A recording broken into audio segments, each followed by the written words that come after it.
the family you've produced becomes more and more important. So we teach young women in particular that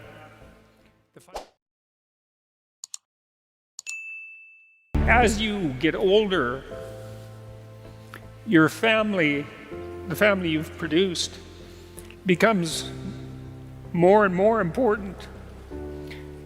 So we teach young women in particular that the fundamental goal of their life is going to be their career. And first of all, most people don't have careers, they have jobs, and those are very different things. But you're not a very happy camper, so to speak, if you're 45 and you have no one, and it doesn't go upwards after that. So don't miss it. Is there such a thing as 100% truth? Or is truth always adapting? Because if what you're saying is, it's opinions, listen to both opinions and see what makes sense and what doesn't make sense, versus, is there something that I can look for that gets my argument a point to say, you know what, this is the accurate 100% truth, I'm gonna solve it based on this. Because in math, 3 times 3 is 9. I don't need a liberal, conservative, libertarian, conservative, whoever it is to tell me, right? 3 times 3 is math. Is there that as well, to look at arguments and say, this is the truth based on this, or are we having to still be a little bit nimble to see what both arguments are? Well, I would say 2 things about that. One is, I think there are times when you can establish truths. This is one of the reasons I like Bjorn Lomborg's work. He wrote a book called How to Spend $75 Billion to Make the World a Better Place. And what he did was put together these 10 teams of economists, and he had them rank order the problems in terms of return on investment, and then he averaged across their estimates and came up with a final list. That's not a bad application of the search for objective truth in the political and social domain. And it's relatively apolitical, right? Because the economists he gathered represented a variety of different political beliefs, and I think there are times when there are objective facts that present themselves in the political sphere, but most of the time political discussion is more like marital negotiation, and it's right. It's right when it works in the world. That would be the first thing. Like, let's say you have a plan and you implement the plan, and the plan turns out the way that you expected it to. It's a pragmatic definition of truth. Okay, that plan, flawed, no doubt that it was, imperfect, no doubt that it was accurate enough so that when you implemented it, it justified its own structure. And right. That's a lot of the way we judge truth in the world, right? Is you think you're right if you do something and it works. And that doesn't mean you're 100% right, and it doesn't mean it's going to work forever, but because you're ignorant and because your knowledge is limited, that's kind of what you've got. And so that's one form of truth. And then another form is, well, can we agree in a negotiated manner? Like, we kind of hope that if we're trying to solve a problem, that we can talk until we come up with the least bad alternative that both of us can live with. But that's not the truth though, we're compromising, right? Maybe your idea is better than my idea. I'm not, you know what I'm saying? So let's just say your idea is better than my idea, but I'm better at convincing you than you are convincing me. That doesn't mean the best idea is being implemented, right? Oh, that happens all the time. There's lots of times when the best idea doesn't win. Right. But that's partly why the fact that we're constrained by the world is helpful. I mean, what you want to do in politics. You know what I'm saying? Like, what I'm trying to say is like, so I want to know, is there a formula to get to the truth so then I can say, this is where I stand on this position?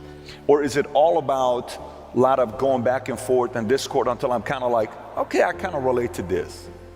100% truth versus 70%, 80%? You know what I'm asking? I think 100% truths are very difficult to come by. That's where I'm going with that. Okay. I mean, I've been trying to identify 100% truths, the 100% truths, let's say, that sit at the bottom of our societies. And one of the things that I believe to be true is that the idea that the individual is properly sovereign, I believe, is as true as any idea that human beings have ever come up with. I think that that idea works. Not everyone would agree with that. The more complex the situation, the harder it is to extract out something approximating an objective truth. And so then so much of it depends on negotiation and discussion and agreement.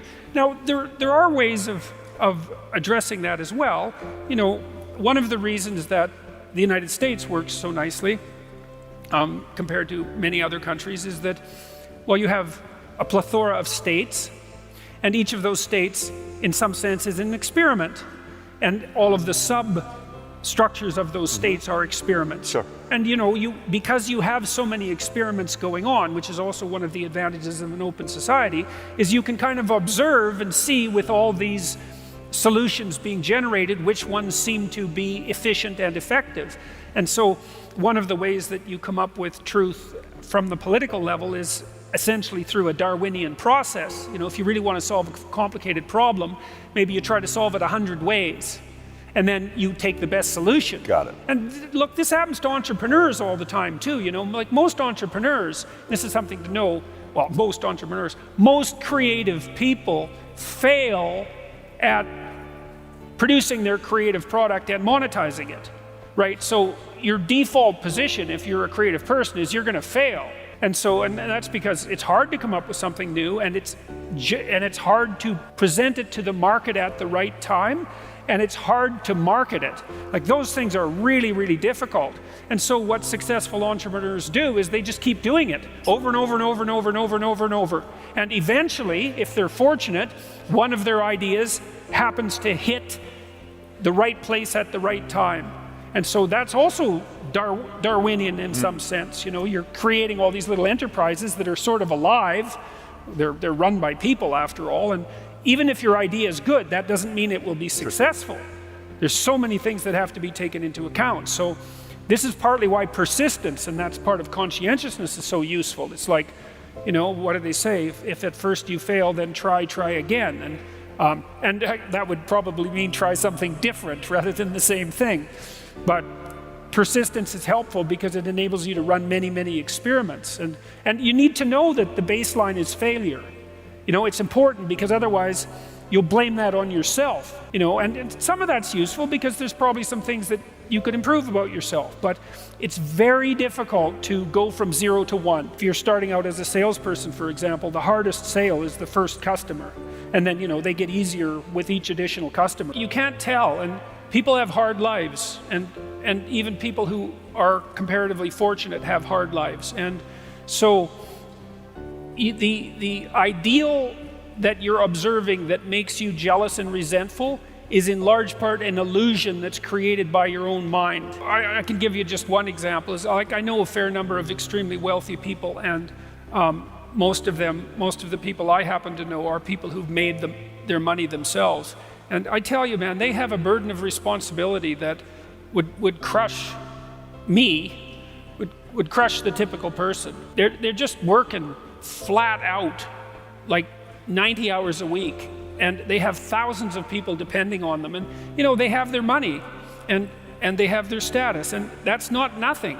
But don't be thinking that there isn't a price to be paid for that. You know, they don't see their families, they're often divorced, they don't see their children grow up, and they don't have time off. Now, there are wealthy, what would you call, playboy types, I suppose, who live out the dreams of wealth of a foolish 14-year-old, but they're not that common, and you have to be careful of what you're jealous of because you don't really know what it is. And then the other thing that's kind of useful is to understand that you're different from everyone else. And this is especially true as you get older. When you're 17 or 16 or something like that, comparing yourself to other people makes a certain amount of sense because 16 and 17-year-olds, they're kind of the same, you know, which is why when you go off to university, you can make friends so quickly. It's like, I'm just about 60. It takes me like 15 years to make a friend now, you know, as opposed to the 2 months that it took when I was 17. You're quite different from other people, and you shouldn't be comparing yourself to them because they're not like you, you know? They don't have your family.